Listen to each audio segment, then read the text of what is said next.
Assalamualaikum warahmatullahi wabarakatuh. Waalaikumsalam warahmatullahi wabarakatuh. Puji syukur kita panjatkan kepada Allah Subhanahu wa taala yang telah melimpahkan rahmat dan karunia kepada kita semua sehingga kita dapat berada di ruangan pada pagi hari ini. Selanjutnya, yang terhormat kepada kolaborator kita yang telah hadir pada pagi hari ini. Seterusnya kepada audiens yang telah dapat menyempatkan hadir pada pagi hari ini. Baik, pada kesempatan pagi ini izinkan saya memulai presentasi yaitu mengenai digitalisasi pendidikan, tantangan akses teknologi di Indonesia. Sebelum memulai presentasi, izinkan saya terlebih dahulu untuk memulai dengan kata mutiara.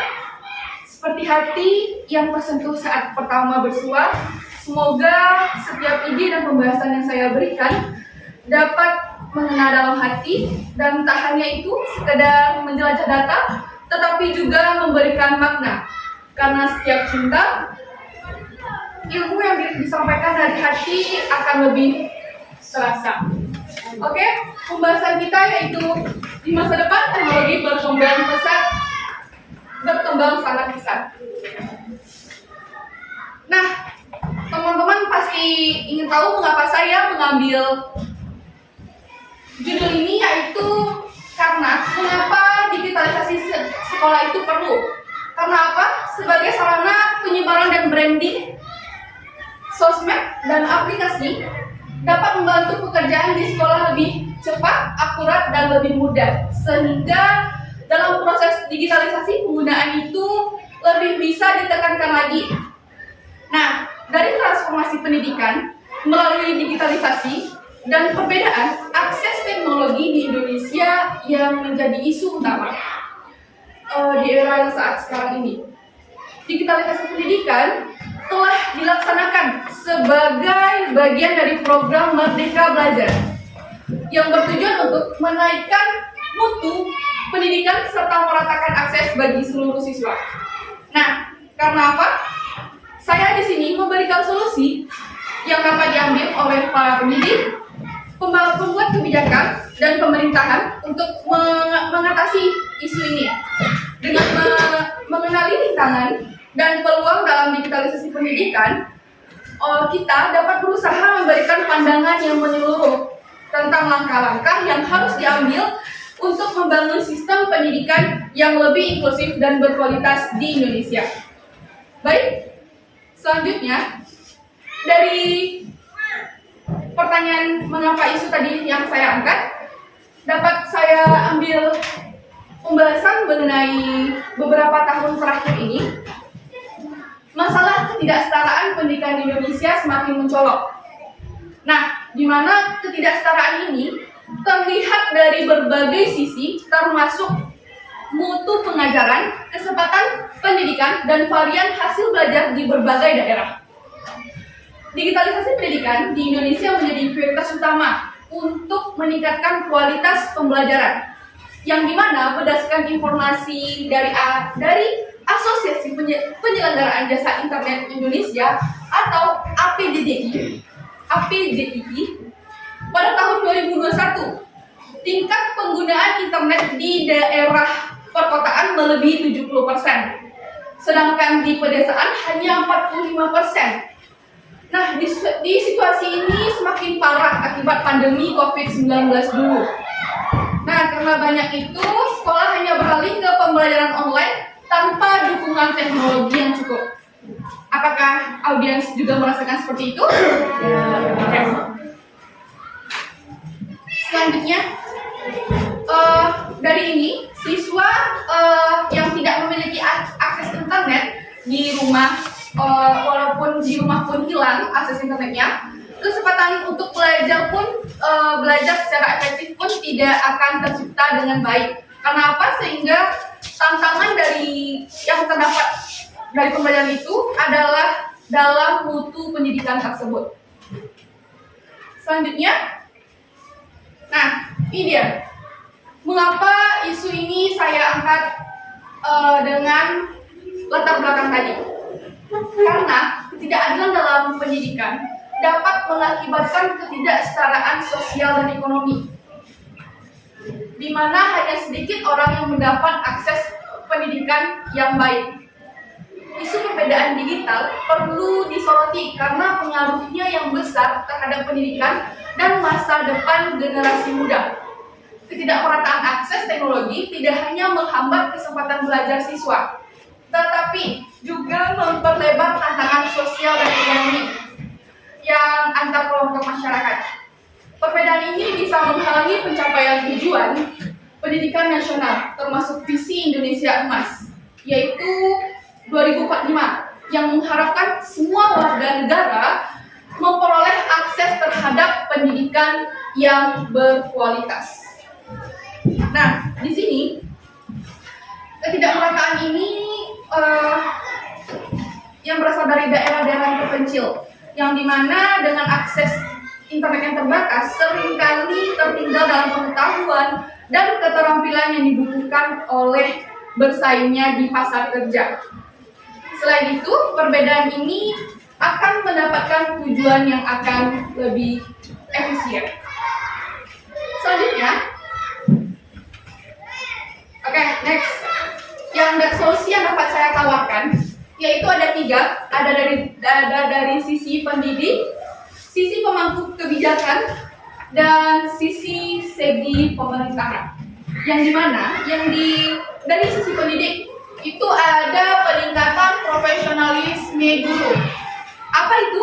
Nah, menyelenggarakan pelatihan-pelatihan bagi guru sehingga guru pun mampu mengadaptasi teknik pengajaran yang kreatif yang sesuai dengan perkembangan zaman sekarang ini. Yang kedua, ada penggunaan teknologi dalam pembelajaran yang dimana memanfaatkan teknologi untuk mendukung pembelajaran jarak jauh dan meningkatkan akses terhadap sumber belajar.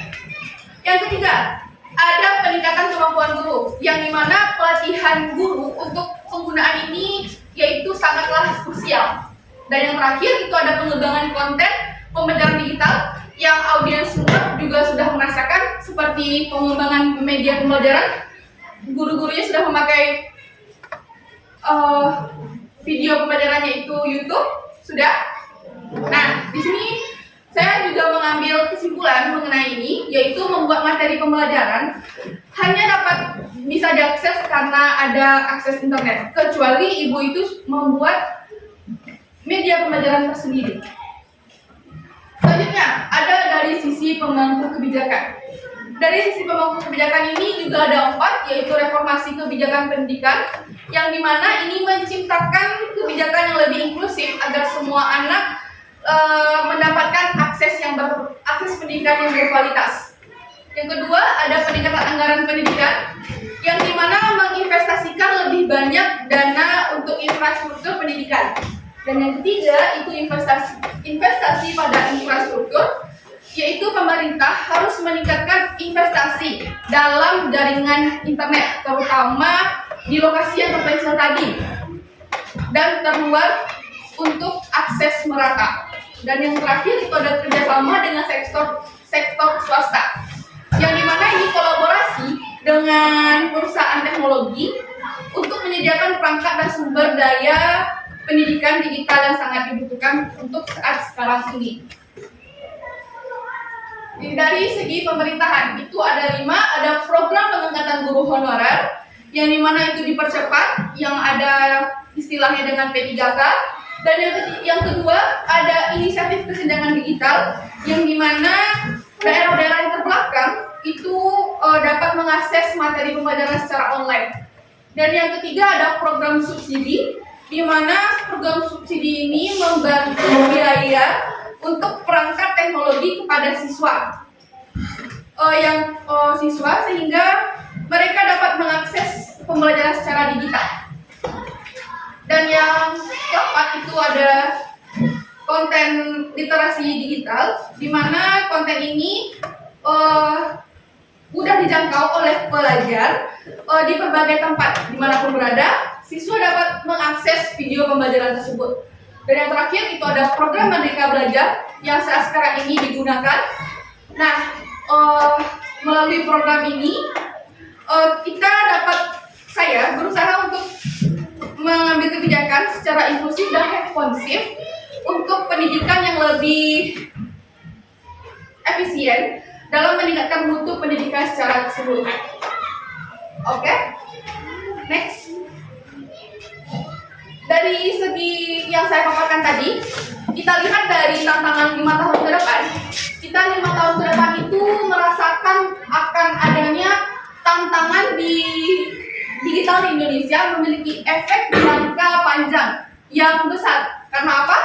Karena pada pendidikan menciptakan tantangan yang rumit bagi generasi yang akan datang dan beberapa efek utama kesenjangan digital, yaitu dengan konteks pendidikan di Indonesia. Yang pertama, ada ketidaksetaraan peluang, ada penurunan motivasi dan minat, ada perpetuasi kesenjangan sosial ekonomi, dan keempat, ada keterbatasan akses sumber daya pembelajaran dan dampak terhadap kualitas pendidikan.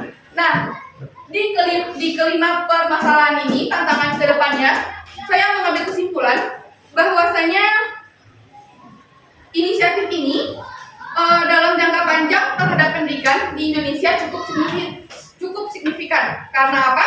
Berdampak tidak hanya dengan dampaknya pada individu, tetapi pada komunitas secara keseluruhan. Untuk mengatasi isu ini, diperlukan usaha bersama pemerintah, pendidik, dan masyarakat tadi agar semua menikmati akses setara terhadap teknologi dan sumber daya pendidikan. Nah, di inisiatif ini, di tantangan ini, dapat menunjukkan pemerintah Indonesia menangani tantangan digital dalam bidang pendidikan. Selanjutnya, masalah tantangan pendidikan ini dapat diatasi dengan solusi tadi, yaitu peningkatan kualitas sumber daya manusia, pengurangan ketidaksetaraan sosial, peningkatan kualitas pendidikan, dan kesetaraan peluang. Dan selanjutnya, dari sini masalah tantangan ini, kalau masalah ini tidak teratasi, jadinya kita akan seperti pendidikan berkualitas secara rendah, ketidakpuasan sosial, perpetuasi itu kesenjangan sosial, yaitu tidak adanya sosial ekonomi tadi untuk membantu kita dalam pembelajaran, dan terakhir itu keterbatasan inovasi. Nah, itulah pemaparan dari presentasi ini. Yang kesimpulannya dapat saya sampaikan ialah pemasaran digitalisasi dalam pendidikan adalah sebuah tantangan sekaligus kesempatan untuk Indonesia melalui kerjasama antara guru, pembuat kebijakan, dan pemerintah. Tantangan ini dapat diatasi demi menciptakan pendidikan yang inklusif, berkualitas, dan merata. Inisiatif ini menunjukkan dedikasi pemerintahan Indonesia untuk menangani tantangan digital dalam bidang pendidikan dengan menekankan peningkatan infrastruktur, penyediaan dukungan langsung, pelatihan literasi digital, dan kerjasama antara berbagai sektor. Diharapkan semua siswa di Indonesia dapat memperoleh akses pendidikan yang setara dan berkualitas yang akan meningkatkan peluang untuk berhasilnya di masa depan. Terakhir, dengan langkah-langkah strategis dan kerjasama, semua pihak, semua siswa, semua guru, dan semua pemerintah itu akan terlibat dengan tantangan digital dalam pendidikan di Indonesia bisa dikurangi dan memberikan peluang yang lebih baik bagi seluruh generasi muda untuk mencapai masa depan yang lebih cerah. Oke? Baik, itulah yang dapat saya sampaikan. Pesan dari saya untuk mencapai kata 10, untuk mencapai angka 10 itu tidak hanya dengan 5 tambah 5, tetapi bisa 8 tambah 2, 7 tambah 3, maupun 100 kurang 90. Nah, begitu pula untuk mencapai kesuksesan.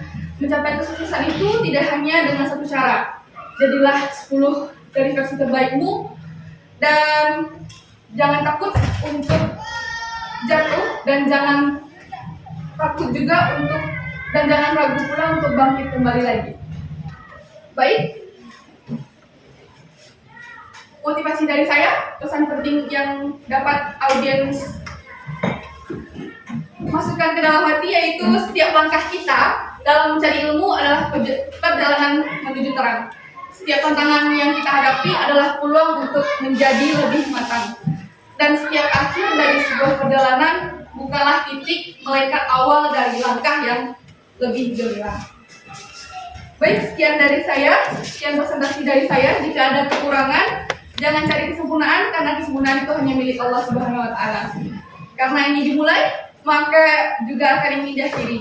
Jika tidak ada dimulai dan diakhiri, itu bukan presentasi, itu adalah pemilihan kita. Baik, jika ada kekurangan saya minta maaf, dan jika ada lebih baiknya tidak usah dikembalikan karena saya sudah ikhlas. Oke, sekian dari saya. Terima kasih. Presentasi saya mengenai digitalisasi dalam akses pembelajaran di Indonesia, yaitu adalah intinya di masa depan teknologi akan berkembang sangat pesat. Sekian dari saya, terima kasih. Wassalamualaikum warahmatullahi wabarakatuh.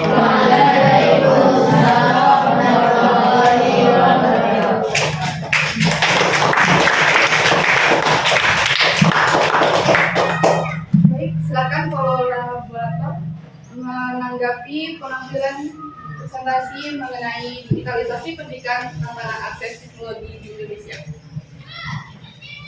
Oke, baik. Perkenalkan saya Arif, selaku kolaborator pada seminar kali ini. Dari sebenarnya kami terima kasih pada saudara media telah mengungkapkan materi yang cukup menarik untuk diangkatkan. Itu mengenai digitalisasi pendidikan tentang akses teknologi Indonesia. Nah, dari materi yang diangkat juga sangat berkaitan erat dengan kondisi Indonesia sekarang ini, di mana sudah masuk zaman 4.0 menuju 5.0, di mana segala akses di berbagai bidang membutuhkan yang namanya teknologi dan juga digital. Nah, tentunya digital pendidikan pun juga membutuhkan yang namanya digital, yaitu ada tantangan dan juga solusi nantinya di masa depan. Nah, dari segi materi yang disampaikan juga cukup mendalam, baik dari latar belakang, kemudian pendidikan tantangan, kemudian yang diakhiri dengan solusi dan juga kesimpulan. Saya itu cukup menarik dan juga bagus dari yang disampaikan. Dari segi penampilan juga sesuai dengan presentasi, karena tidak ada bentrok antar warna, sama-sama warna yang senada. Itu juga membuat presentasi lebih semakin menarik. Oke, itu yang dari saya. Terima kasih. Dikembalikan kepada moderator. Oke, terima kasih kepada kolaborator satu yang telah memberikan masukan sarannya kepada saya. Selanjutnya pada kolaborator 2, silakan. Baiklah, sebelumnya terima kasih kepada komunikator yang telah mengkomunikasikan hasil dari presentasinya tadi. Untuk penyampaian dari komunikator itu sendiri sudah sangat bagus dan juga isinya pun sudah sangat daging dan insya Allah sangat akan bermanfaat untuk kehidupan kita ke depannya. Lalu saya berharap semoga kedepannya teknologi di Indonesia ini, especially dalam pendidikan, dapat menyebar secara merata sehingga menyebabkan kemajuan dan terciptanya visi Indonesia, yaitu Indonesia Emas. Mungkin sekian, saya kembalikan kepada koordinator. Oke, terima kasih kepada kolaborator 2 yang telah menyampaikan saran dan masukannya. Itulah penampilan saya pada pagi hari ini. Terima kasih audiens yang telah dapat hadir pada presentasi saya kesempatan kali ini.